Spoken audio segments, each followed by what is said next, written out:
इसीलिए नहीं दी हड्डी जबान में। पर यह बात उन भाजपाइयों और संघियों को हजम नहीं होगी ना, जिनकी राजनीति ही नफरत, हिंसा, वैमनस्य, धार्मिक उन्माद, विध्वंस, ध्रुवीकरण और सांप्रदायिकता के कारण फल फूल रही है। और यह कहना भी अतिशयोक्ति नहीं होगी कि 2014 के बाद से ऐसी विषाक्त और कुत्सित विचारधारा और मानसिकता वाले तमाम संगठन कुकरमुत्ते की तरह फल फूल रहे हैं। विचारधारा भी फल फूल रही है और उस विचारधारा पर चलने वाले संगठन भी फल फूल रहे हैं। और ये वो संगठन है जो चुटकी बजाते ही या पलक झपकते ही आए दिन भारत के संविधान को ताक पर रखकर हिंदू राष्ट्र बनाने की मांग करते हैं, अल्पसंख्यक समुदायों को टारगेट करते हैं, भारत के समाज का जो सौहार्द है, जो सामंजस्य है, जो प्रेम है, भाईचारा है, बंधुत्व है, उसको खत्म करने की कोशिश करते हैं। और इसी तर्ज पर चलते हुए भारतीय जनता पार्टी और संघ के तमाम नेता भड़काऊ भाषण देते हैं, हेट स्पीच करते हैं। और मोदी जी से जब पूछा जाता है या उनके प्रवक्ताओं से जब पूछा जाता है तो वो फ्रिंज एलिमेंट कहकर पल्ला झाड़ लेते हैं। पर अब मानक बदल रहे हैं।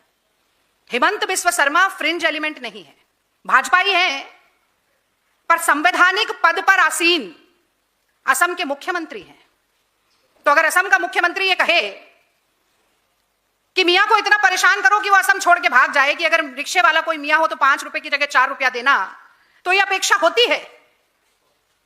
ये फ्रिंज एलिमेंट नहीं है, इस पर प्रतिक्रिया ये अपेक्षा होती है। और जब उसी हेमंत बिस्व शर्मा का एक ऐसा वीडियो बनाया जाता है जिसमें कि बंदूक तानकर अल्पसंख्यक समुदाय की ओर निशाना लगाया जाता है, तो वो गोली मुसलमानों पर नहीं चलती है, इस देश के संविधान पर चलती है। ये संविधान पर चलती है। ऐसी ही नफरती गोली ने महात्मा गांधी का सीना भी छलनी किया था। और असम भाजपा का ऑफिशियल हैंडल सोशल मीडिया उसे ट्वीट करता है, कोई प्रतिक्रिया नहीं होती। गोदी मीडिया पर सन्नाटा पसरा रहता है, मोदी जी के मुंह में दही जम जाता है। इतनी थूथू होती है समाज में और दुनिया में कि वो ट्वीट डिलीट करना पड़ता है। पर अब मैं मुख्य सवाल पर आती हूं कि वो हिम्मत कैसे होती है ऐसी घटिया सोच का प्रदर्शन सार्वजनिक रूप से करने की। यह हिम्मत तभी होती है जब यह पता हो कि सर्वोच्च नेतृत्व का संरक्षण और आशीर्वाद प्राप्त होगा। और यह भूमिका मैंने इसलिए बांधी कि आज ये सवाल जो मैं पूछने वाली हूं वो सीधा सर्वोच्च नेतृत्व से यानी कि मोदी जी से ही पूछना पड़ेगा कि एक सांप्रदायिक संगठन सनातन संस्था ने भारत मंडपम में सनातन राष्ट्र शंखनाद महोत्सव आयोजित किया। उस महोत्सव में केंद्रीय मंत्री गजेंद्र सिंह शेखावत, श्रीपद नायक, संजय सेठ और दिल्ली की सरकार के वो दंगाई मंत्री जिन पे केस चला था, दिल्ली में दंगा उकसाने का, वो भी संस्कृति मंत्री हैं, दुर्भाग्य है दिल्ली का, कपिल मिश्रा मौजूद होते हैं। उस कार्यक्रम में मुसलमानों के जबरन सामूहिक धर्मांतरण की बात होती है। उस कार्यक्रम में संविधान को दरकिनार करके हिंदू राष्ट्र बनाने की बात होती है, संविधान को बदल देने की बात होती है। उसमें बात होती है कि मुसलमानों को मार पीट कर कैसे भारत की सीमा से बाहर फेंका जाए। और आश्चर्य की बात देखिए, इस कार्यक्रम को भारत सरकार प्रायोजित करती है। मोदी सरकार का संस्कृति मंत्रालय 63 लाख रुपया, जो कि इस देश की जनता की खून पसीने की कमाई है, 63 लाख रुपया ऐसे सांप्रदायिक संगठन को सशक्त बनाने के लिए, देश का माहौल बिगाड़ने के लिए, देश के अल्पसंख्यक समुदाय के खिलाफ समाज में दुर्भावना भरने के लिए देश की सरकार, मोदी जी की सरकार पैसा दे रही है। अब तो फ्रिंज एलिमेंट्स की भी बात नहीं है, क्योंकि ये मोदी सरकार स्वयं कर रही है। और मुझे बताना होगा कि ये सनातन संस्था गोवा का एक संगठन है जिस पर कर्नाटक पुलिस जांच कर रही है गौरी लंकेश और एमएम कलबुर्गी की हत्या की। ये जांच चल रही है। और ऐसे में दुर्भाग्य की भी अगर मैं कहूं तो ये बहुत ही छोटा शब्द हो जाता है। द क्विंट ने इस कार्यक्रम पर एक स्टोरी की और उसके बाद ये जानने की कोशिश की आरटीआई के जरिए कि कितना पैसा भारत सरकार ने दिया। वो आपके सामने ये लिखा भी हुआ है। दिल्ली सरकार ने अभी नहीं बताया कि कितना पैसा दिल्ली सरकार ने दिया है और किस कारण से दिया है। मैं ये पढ़ना चाहती हूं कि in this regard it is informed that Ministry of Culture, Government of India has sanctioned financial assistance of 63 lakh to Sanatan Sanstha Sangathan Ashram, then the address for Sanatan Rashtra Shankhanad Mahotsav to be organized at Bharat Mandapam, New Delhi under the commemoration of 150th year of national song Vande Mataram। तो वंदे मातरम का तो ना वाह हुआ ना माँ हुआ, जो हुआ वो मैंने आपको बताया।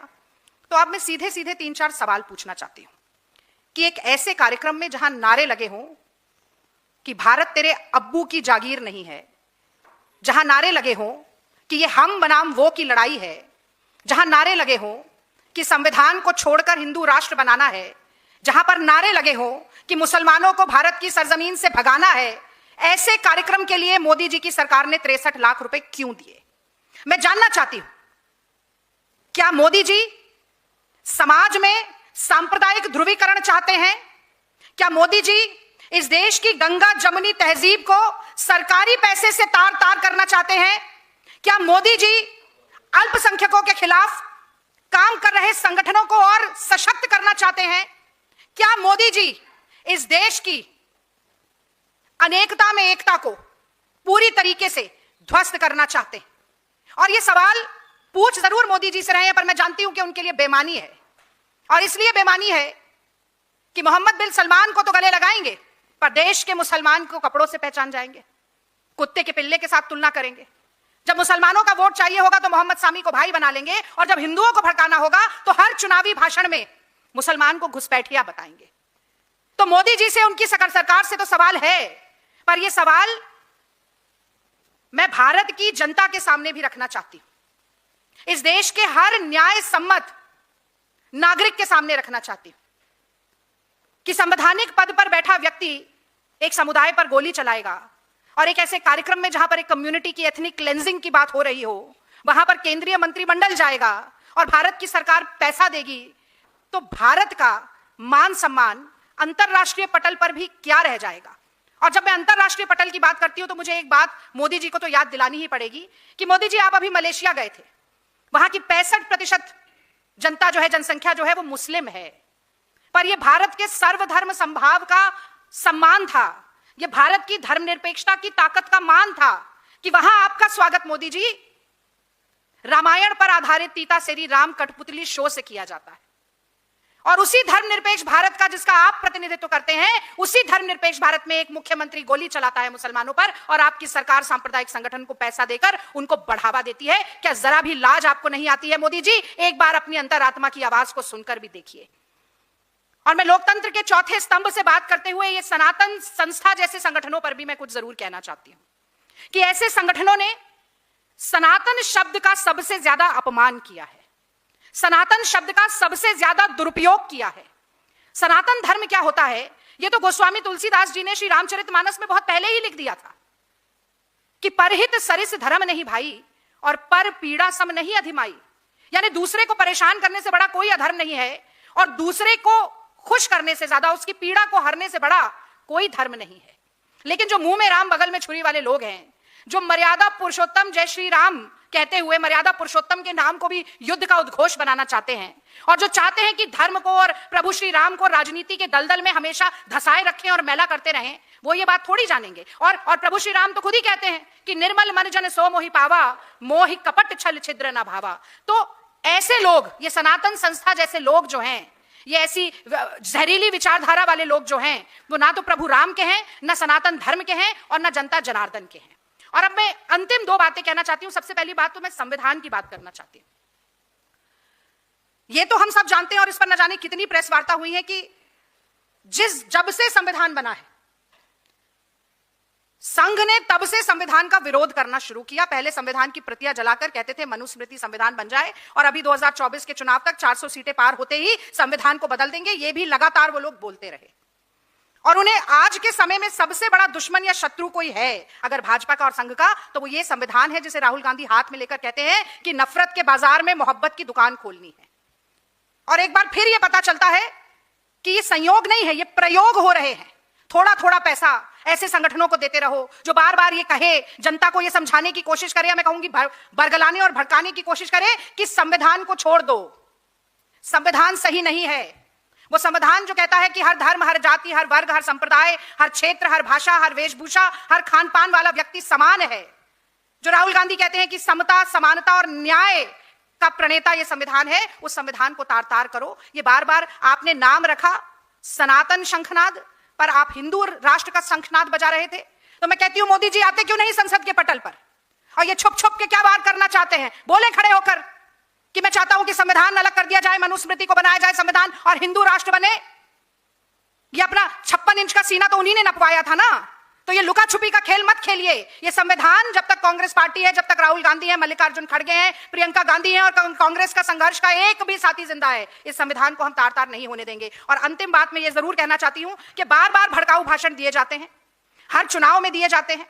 वो राम ज्यादा बनाम डैश ज्यादा से लेकर गोली मारो डैश को, बार बार ये बात होती है, बचकर निकल जाते हैं, कुछ नहीं होता। पहले तो मोदी जी फिर भी कह देते थे कि मैं मन से माफ नहीं करूंगा, लेकिन अब तो सन्नाटा पसर जाता है। तो आज मैं ये कहना चाहती हूं कि एक प्रिवेंटिव लेजिस्लेशन क्यों नहीं लाया जाता है। Prevention is better than cure. Hate speech को रोकने के लिए कांग्रेस पार्टी कहती है कि एक प्रिवेंटिव लेजिस्लेशन होना चाहिए। गेंद आपके पाले में है मोदी जी।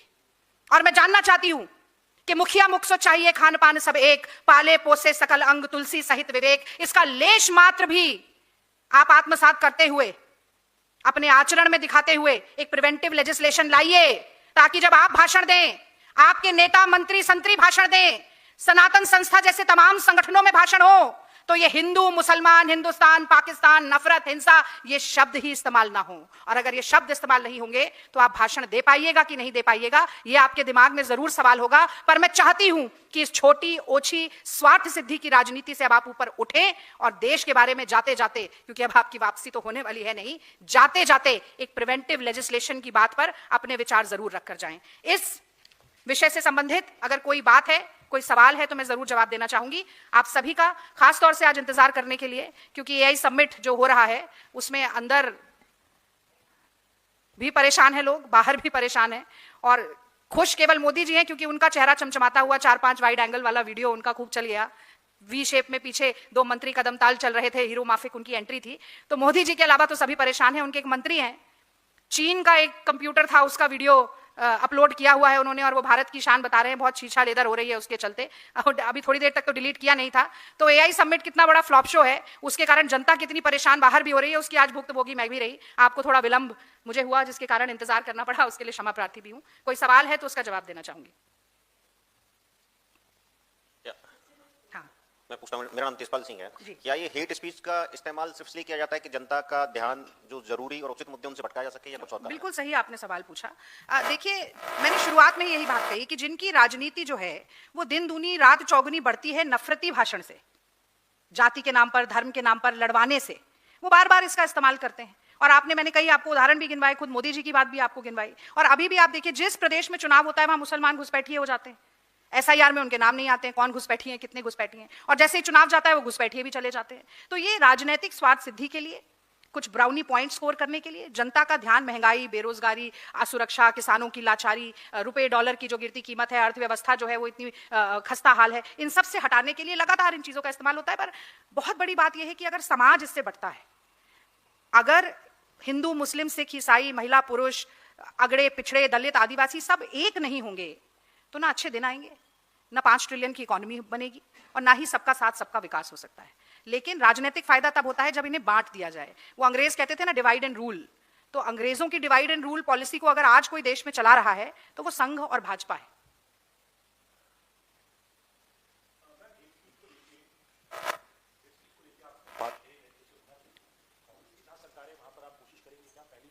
और दूसरा ये कि अभी सुप्रीम कोर्ट के अंदर हेट स्पीच एक असम के मुख्यमंत्री को लेके उनके खिलाफ पिटीशंस लगाई गई थी।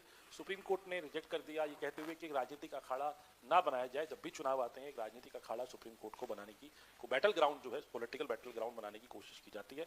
लिहाजा आप पहले रूटीन कोर्ट में जाइए, क्योंकि आप देखिए, सुप्रीम कोर्ट ने टेक्निकल ग्राउंड पे वो उस प्ली को खारिज किया, वो केस के मेरिट में सुप्रीम कोर्ट नहीं गया।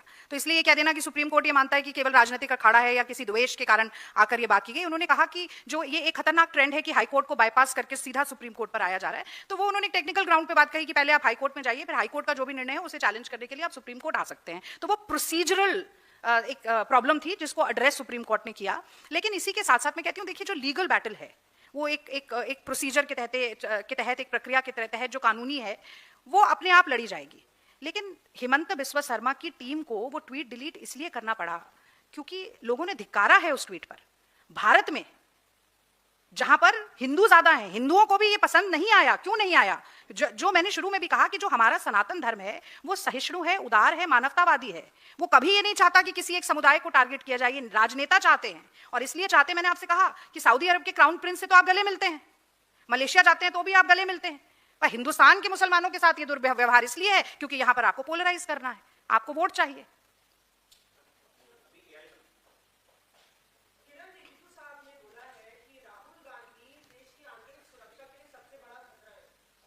आदतें और हरकतें बचकानी होती हैं, और एंटी नेशनल फोर्सेस से राहुल गांधी मुलाकात करते हैं, नक्सलियों से और माओवादियों से। तो इसको लेके किस तरह से कांग्रेस पार्टी का क्या स्टैंड है? क्योंकि ये पहली बार है जब इतना शार्प अटैक उन्होंने बोला है कि इंटरनल सिक्योरिटी के लिए राहुल गांधी सबसे बड़ा खतरा। देखिए, राहुल गांधी सबसे बड़ा खतरा है देश में संघ और भाजपा की विभाजनकारी राजनीति के लिए। तोड़ो और राज करो का जो एक पूरा नैरेटिव भारतीय जनता पार्टी और संघ की विचारधारा चला रही है, उसके लिए खतरा है। और इसलिए खतरा है क्योंकि एकमात्र ऐसे नेता हैं जो संघ की और भाजपा की और मोदी जी की आंखों में आंखें डालकर उनको चुनौती देते हैं। और मुझे लगता है कि बहुत ही दुर्भाग्यपूर्ण बात है कि देश के नेता प्रतिपक्ष के लिए इस तरीके के हास्यास्पद आरोप लगाए जाएं। मैं तो ये कहूंगी कि नरेंद्र मोदी जी जाते हैं पाकिस्तान बिन बुलाए और वहां पर बर्थडे केक खाकर आते हैं, साड़ी शॉल डिप्लोमेसी कह करके आते हैं, आईएसआई को रेड कारपेट वेलकम देके बुलाते हैं। 300 किलो आरडीएक्स कहां से आया उन्हें मालूम नहीं होता, दिल्ली में बॉम्ब ब्लास्ट कैसे हो गया उन्हें मालूम नहीं होता। तो क्या उनको पाकिस्तान का एजेंट कह दिया जाए? मैं तो जानना चाहती हूं कि अभी हमारे इतने सैलानी शहीद हुए, ऑपरेशन सिंदूर हुआ, उसके बाद चीन पाकिस्तान के साथ खड़ा हो गया, फिर चीन की जो राजनीतिक दल है उसे भारतीय जनता पार्टी के दफ्तर में रेड कारपेट वेलकम देकर बुलाया जाता है, जबकि शख्सलाम जो है उसके लिए चीन की जो प्रवक्ता है वो कहती है कि ये तो हमारी टेरिटरी है। और फिर शी जिनपिंग के साथ आप गलबैया होते हैं तो आपको चीन, मोदी जी को चीन का एजेंट भी कह देना चाहिए।